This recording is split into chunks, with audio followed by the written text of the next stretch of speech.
My name is Robert Hewitt. I'm the Director of Biosample Hub, and it would be my pleasure to welcome Jennifer Brown and Ingrid Saba from Astoriom to our webinar today. Astoriom is a global leader in biorepository and stability storage solutions for the life sciences industry. So I'd like to start by introducing our two speakers for this session, both of whom have a wealth of experience in sample management and storage. And first of all, I'd like to introduce Ingrid Saba, PhD. Ingrid is a Senior Solution Executive at Astoriom with 14 years experience as a research scientist. She gained knowledge in stem cells and cancer biology, T-cell immunology, and tissue engineering. For the past 10 years, she's been the commercial lead assisting biotech and pharma companies with guidance on specimen storage solutions, budgeting, and project management. Now, our second speaker is Jennifer Brown. Jennifer is the Senior Solution Executive at Astoriom. She has a degree in biology with 25 years of experience working within the life sciences industry. And she's worked in donor screening and blood banking at Johnson & Johnson and at Novartis, and has spent the past 12 years specializing in sample management with customers from research through to commercialization.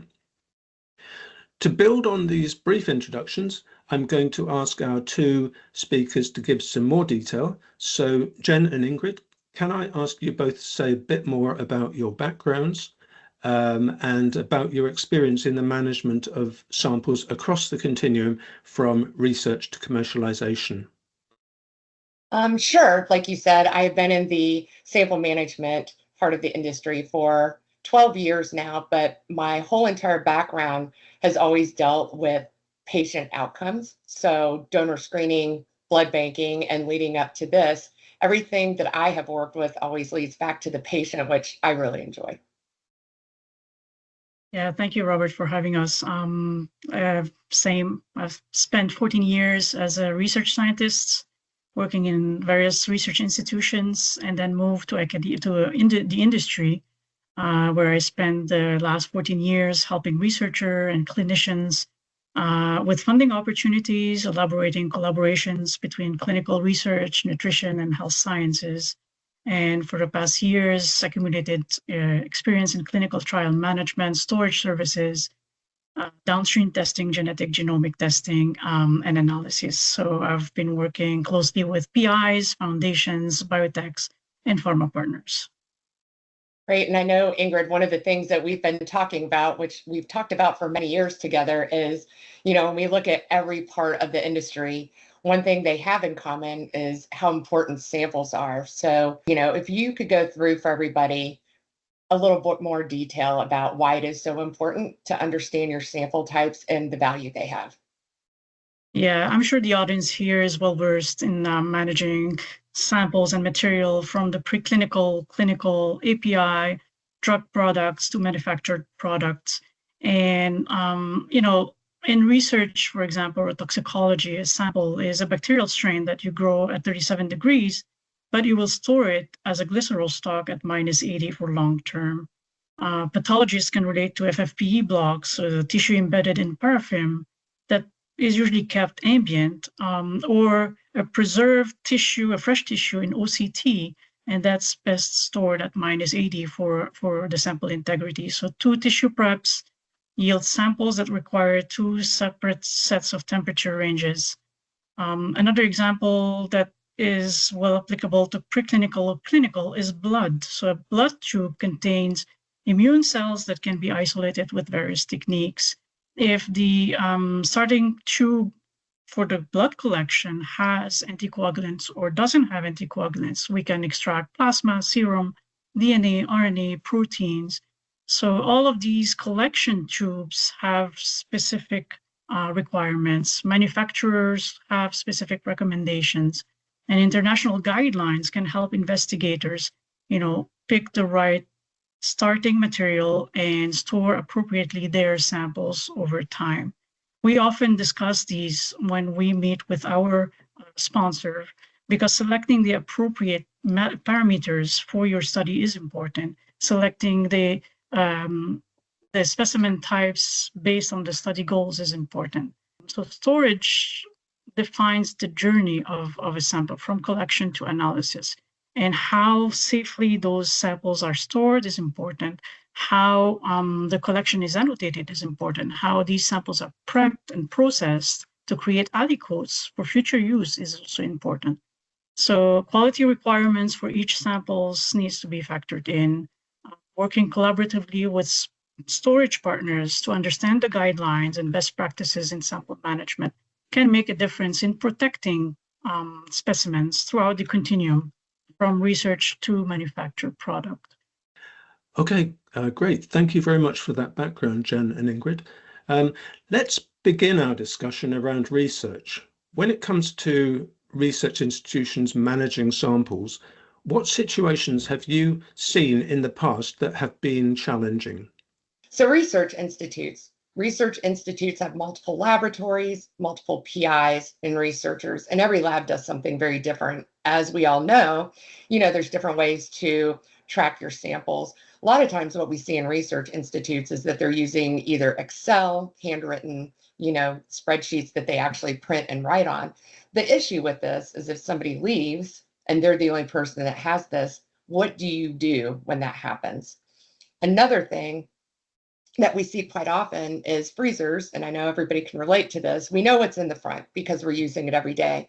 But what about the samples in the back? Are they PIs that have left their collections, but nobody knows who originally owned it? Are they samples that aren't barcoded, so we don't know if we can use them?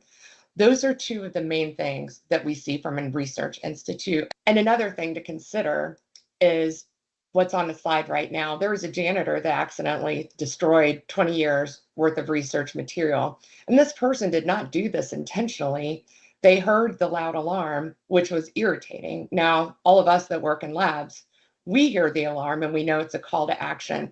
So in these large facilities where it's more than PIs and researchers and everybody in the lab, what about the people who have lab access? They need to be trained too, because something as simple as this can ruin and have such a high impact on valuable samples. And Ingrid, I know that you have a story that you can tell about smallpox that you are aware of that happened years ago. Yeah, correct. So to your point, Jen, often one of the overlooked academic challenges is inventory management. So ideally, institution would follow best practices, ISO, World Health Organization guidelines, ISPER best practices for repositories, but in reality, they don't. And if they do, they comply to some guidelines, but not other. So my second example is a government institution where a few employees found forgotten vials when they were prepping a lab move from one campus to another location. And these forgotten vials were not any vials. They were created in 1954, labeled as smallpox. So these scientists immediately put them in containment, alerted the FDA and the CDC. Luckily, they found no evidence of any vial breach or any employee or worker that was exposed to the virus. But the problem in inventory control is it can be a serious threat. So deploying sample management softwares to manage inventories will help scientists assess the sample and the reagent, and especially for the retain purposes. So working collaboratively to support compliance, international guidelines, best practices in sample management will help PI guide them to install, let's say, specific requests formulated to their researchers to manage inventory, safely dispose of specimens, specifically if they are leaving the organization. So these would be a great, tools to set up in place to avoid health issues. Okay, great. So now let's move into clinical trials. Can you tell me the biggest differences that you've seen in the challenges faced in managing samples within the clinical versus research setting? Yes, so once we start moving into the clinical realm of this continuum, we start getting with the regulatory agencies that are monitoring these studies. So a big difference is they are regulated in such a way that the samples are well annotated. They have to be for the study protocols. However, there is an issue with sample tracking because if you think about having a clinical trial, which anybody that's in a phase 3 knows you can have 50, 60, 70 sites and thousands of patients. So all of these sites are in multiple countries most of the time, and these samples are moving. They're going to central labs, they're going for safety testing, they're being moved to backup storage, but having that visibility that tracks from one place to another is something that's very challenging. And then once they get to where they're going, the annotation, while the sample is well annotated, when you're reconciling that against the requisition form, there absolutely are discrepancies. So this takes time too to reconcile the data to ensure that they have their source of truth for this active trial. And one of the big things that Ingrid and I have seen over the past is delays with pulling samples to send for shipping. If there's a delay, we've heard sometimes 1 month, 2 months, 3 months, this impacts the whole clinical trial. So this becomes one of the most important things, because this delay, while it costs the company multi-millions of dollars a lot of the time, we've got to think about the patient, because this impacts our patients. They're waiting for these therapies, and a 3-month delay, let's think about an oncology trial, this could be potentially fatal. So it's really important that we're able to move quickly in this type of environment. Yeah, Jen, I mean, you've touched base on so many points: the clinical material, the anticipated length of the storage, the biomolecule of interest. Transport requirements will really depend on the study goals. And if we include in there samples that need to be immediately tested, sent for short-term, long-term storage, or future use, all of these factors need to be considered in a clinical trial. Sample planning can also, if I may add an additional layer to it, take a new whole dimension in active trial. For example, when a patient A in cohort 1 shifts to cohort 2 during the trial due to symptoms appearance or the way he reacted to the drug treatment. So that patient becomes patient 0 with new baseline, sample collection, new schedule of assessment, visit tracking in its new cohort. So the lab protocol will need to be updated, and the maintenance of the sample integrity and ensuring that the test results are now tagged back to the correct sample will be super important to factor in. So real-time tracking globally, because as Jen mentioned, sites could be 60, 70 sites all over the world, are all part of challenges that we have seen in clinical trial oversight. Okay, so next, let's discuss the manufacturing of drugs and therapies. When developing drugs and advanced therapies, what are some of the top storage challenges and considerations? I know one of the challenges, and everybody that is in the manufacturing world knows, we start talking about global locations again. However, this requires a whole different level of GMP, and not just GMP, but maintaining it wherever it is being shipped. And so shipping with GMP status is different than shipping with anything else. And it has a whole different realm of what you have to be approved for. We think of IOR, EOR, things like this that can make it complicated going from country to country. But what is becoming even more complex is every country has different regulations, and they change frequently. So you have to understand what's the regulation at the time that you're shipping. Can your partners be an IOR or EOR? What is the paperwork that you need? So this is another one where shipping and logistics is a very complex situation for GMP manufacturing. Yeah, and I'm sure the audience can relate here that, you have categories of manufactured products. So if we are dealing with an investigational new drug, these are often shipped to clinical sites or drug administrators. Commercial drugs, so the final drug product is for new therapy and often sent to pharmacies. So dealing with different logistics and temperature ranges are to be considered when shipping to a clinical site or a wholesale distributor. And again, Jen mentioned, GMP policy are administered by country-specific agencies. They differ in different parts of the world. So EMA for Europe, PDMA in Japan.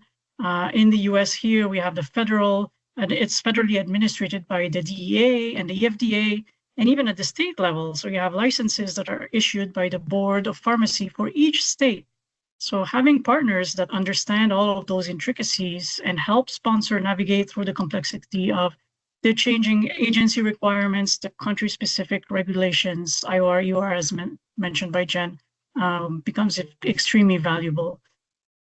So when partnering with CDMOs or repository, what are the quality control measures that are in place? What kind of sanitation processes and equipment maintenance protocols do these providers follow? So planning ahead will help sponsor mitigate the risk of a product or a lot from being lost or damaged. I mean, stability storage partner do understand that processes need to be in place to avoid spoilage of temperature-sensitive material. Okay, so as the goal at the end of the research process is to have safe and effective therapies and products, let's discuss stability storage. Can you help our listeners understand the top challenges that exist with product storage and stability? Yes, and like Ingrid started to mention about stability, this is another one where, there's very different regulations. But one of the things that we see quite frequently with stability is on-site stability storage chambers, which is great, but it's like anything else that, you have to have backup, you have to have redundancy. I mean, if you think about stability storage, you could have a 2-year study, and if something happens after year 1 and you have no proactive mitigation plan, you could have lost an entire year of that study, which means that you actually have to start over. Yeah, I mean, the whole point of stability testing is to help the sponsors study the quality of the product, the drug product, the substance, and even its packaging over time. So how does it behave? How is it influenced by factors like environmental factors, temperature, humidity, light? So oftentimes we need equipment and continuous monitoring and pre-controlled conditions that mimic climatic zones. It goes from 1, 2, 3, 4A, 4B, and these are all based on ICH guidelines for the specific product requirement. So when we conduct stability storage, we want to facilitate the analysis. So the sample pulls, the retrievals are performed in an intent to measure some testing parameters, and these could be, impurity profiles, degradation of the product, physical changes or oxidation over time. And oftentimes these testing requirements are following a predefined ICH Q1A, Q1B, or Q5C conditions. So sponsors need to work with partners that have the ability to quickly facilitate shipments of stability samples and ultimately collect all of these data, the stability project and its associated collection data for the regulatory submission standards and make sure that we meet the standards when the sponsor are filing an IND or an NDA process.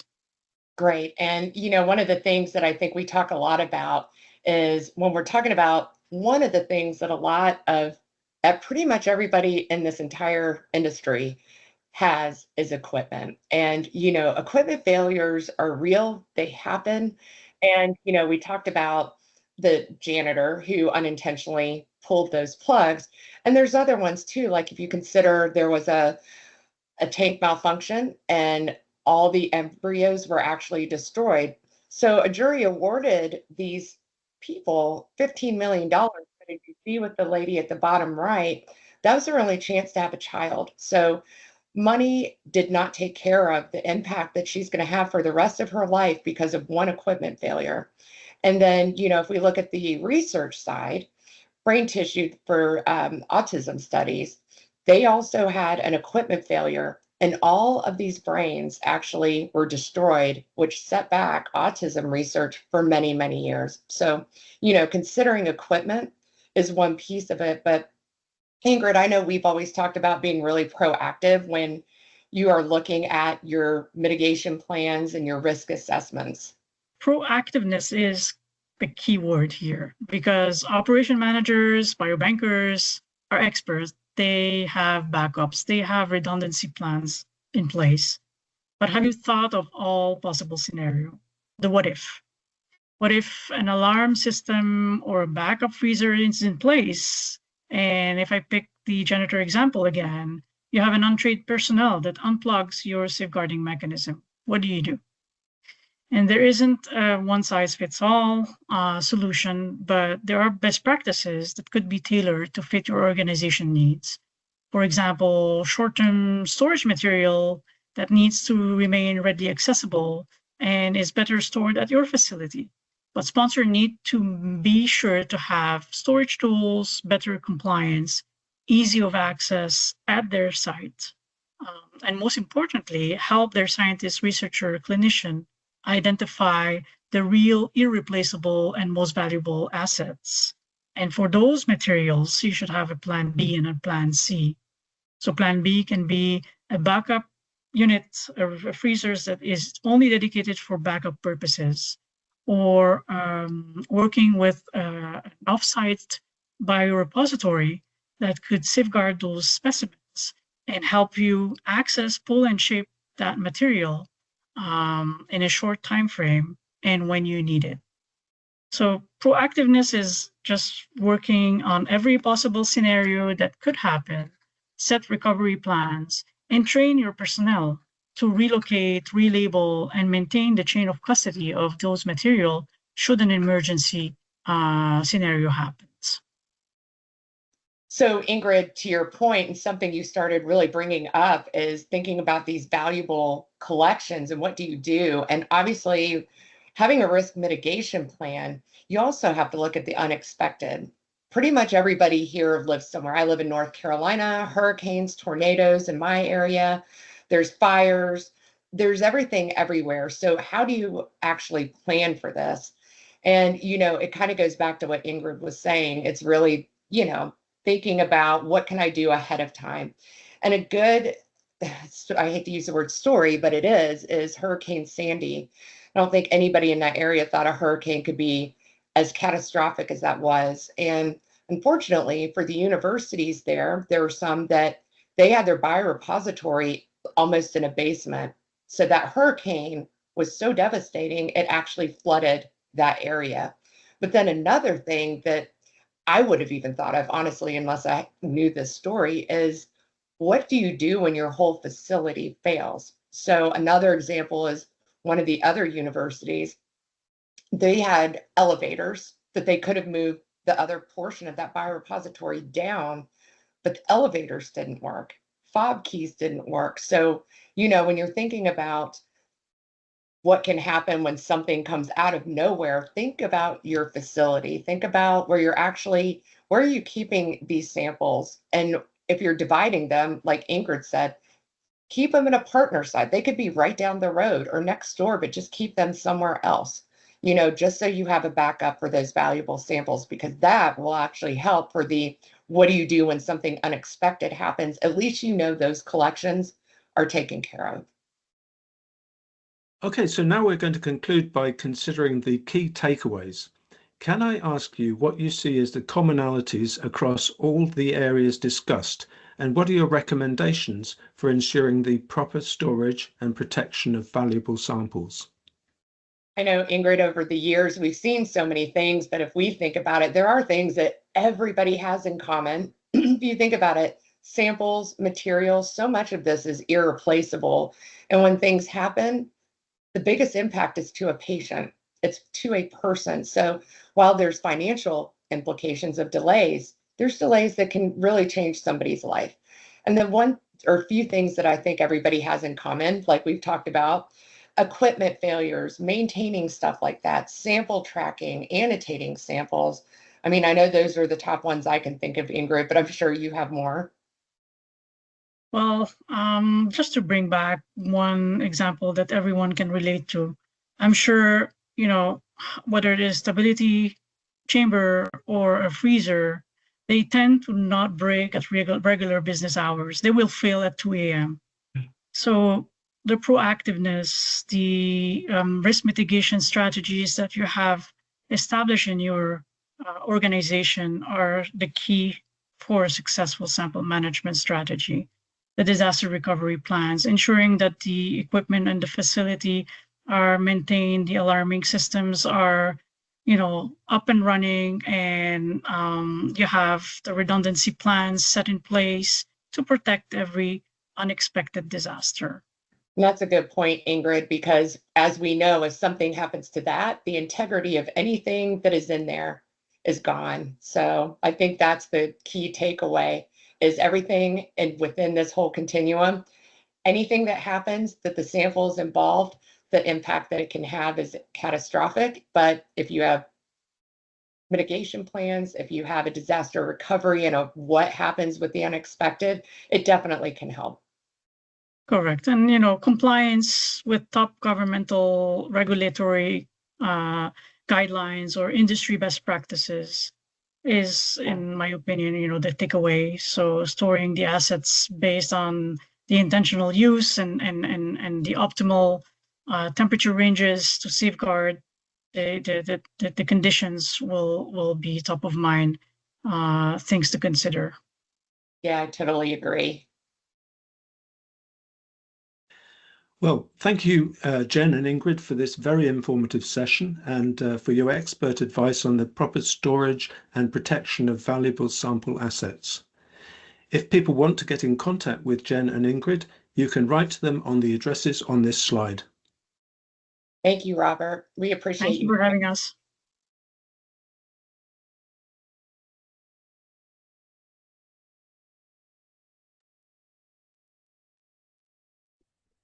Okay.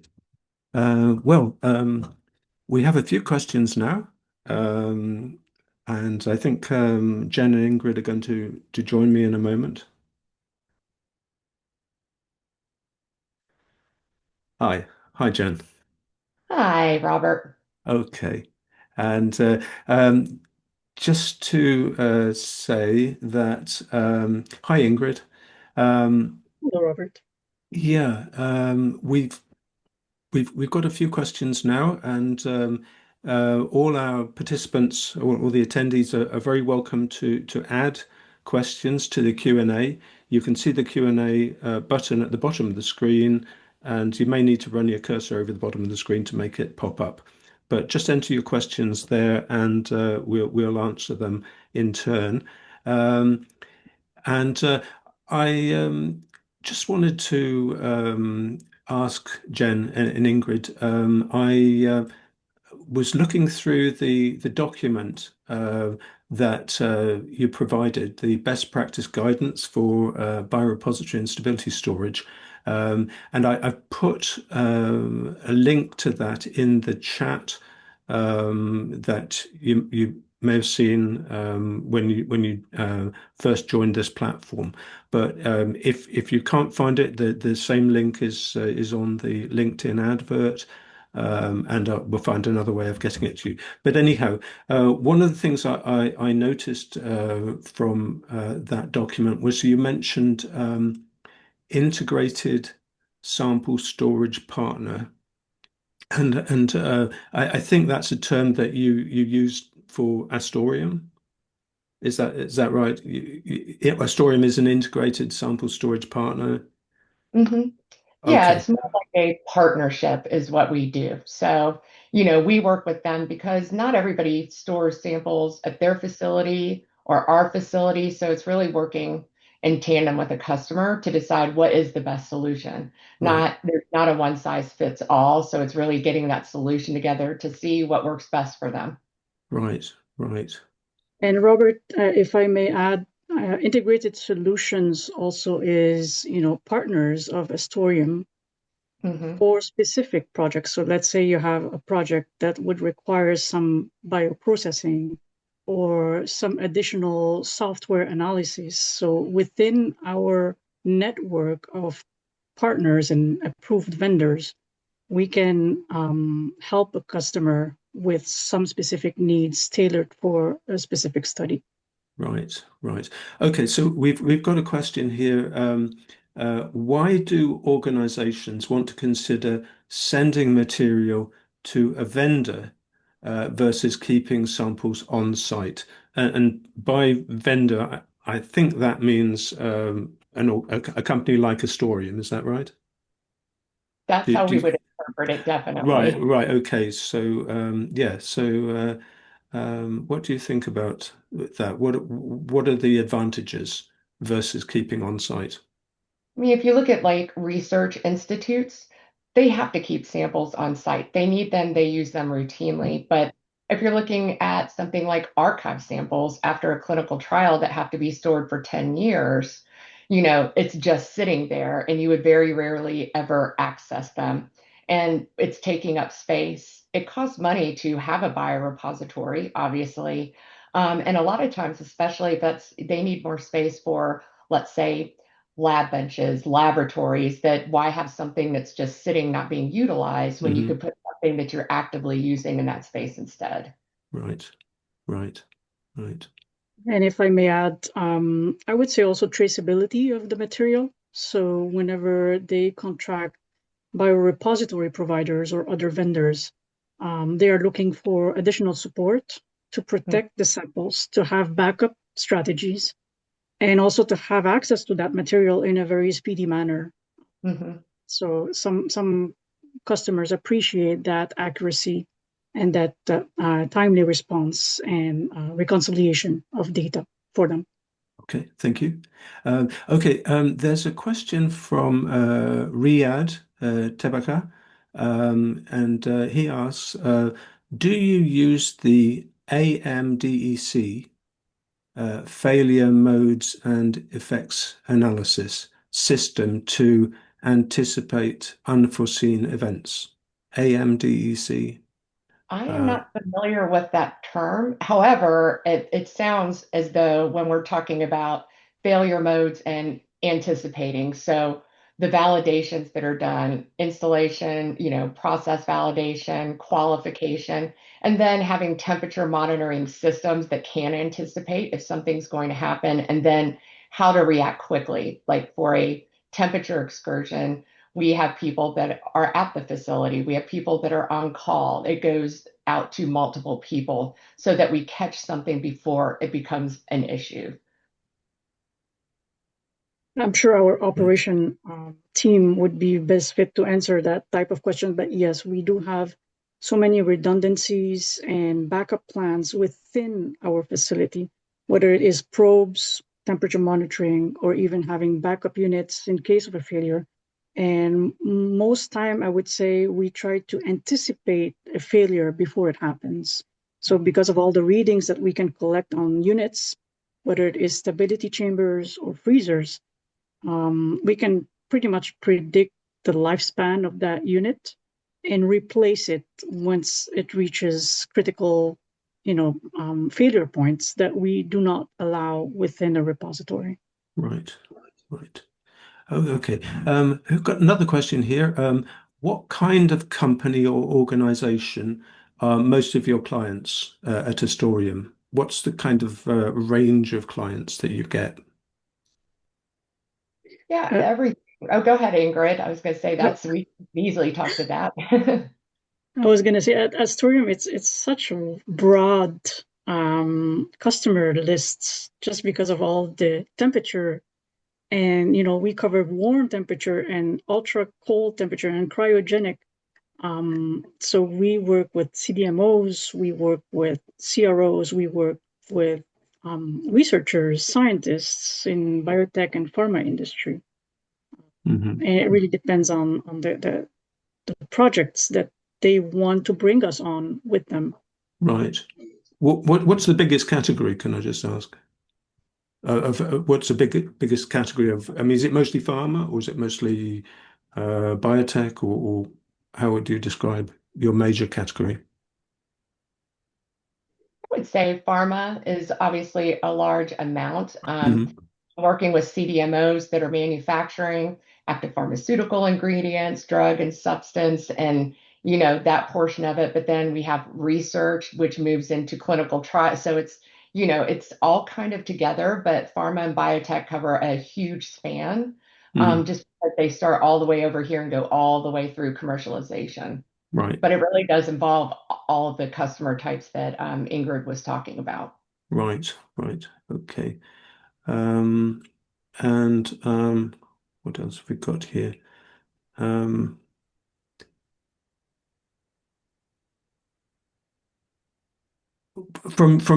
Here's another question. From your experience, where do you see the greatest risk for sample integrity issues?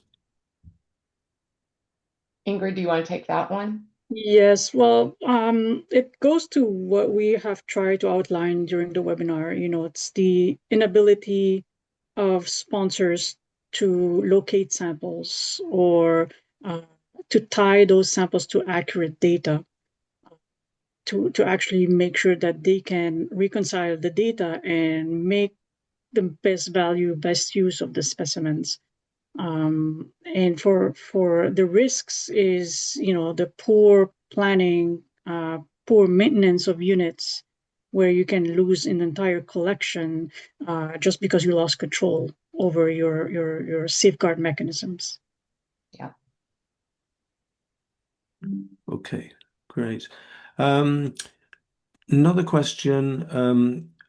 What are the key points to consider when choosing a vendor? And I'm thinking that by vendor there they mean a company like Astoriom. I think the main thing is obviously quality is one of the largest points for working with any vendor, be it what we do, if they're testing, it doesn't matter. So their quality is number one. And then also that partnership, like what are you looking for? How does that fit in? And are they giving you a solution that actually fits what you're looking for? So in my mind, I think quality is top. Okay.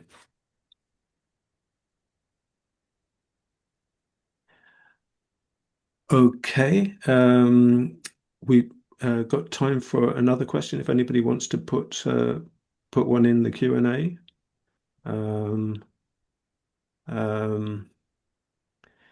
I've got another question here.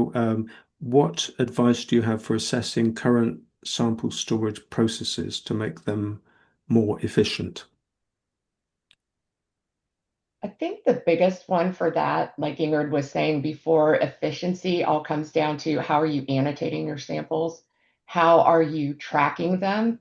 There's all different mechanisms that people use. So getting a streamlined approach to that, understanding can you use samples? That's one of the biggest ones to get a good sample management plan. And then, obviously backup, redundancies, risk mitigation, but streamlining how you annotate them, how you store them, and how you track the data is one of the biggest things.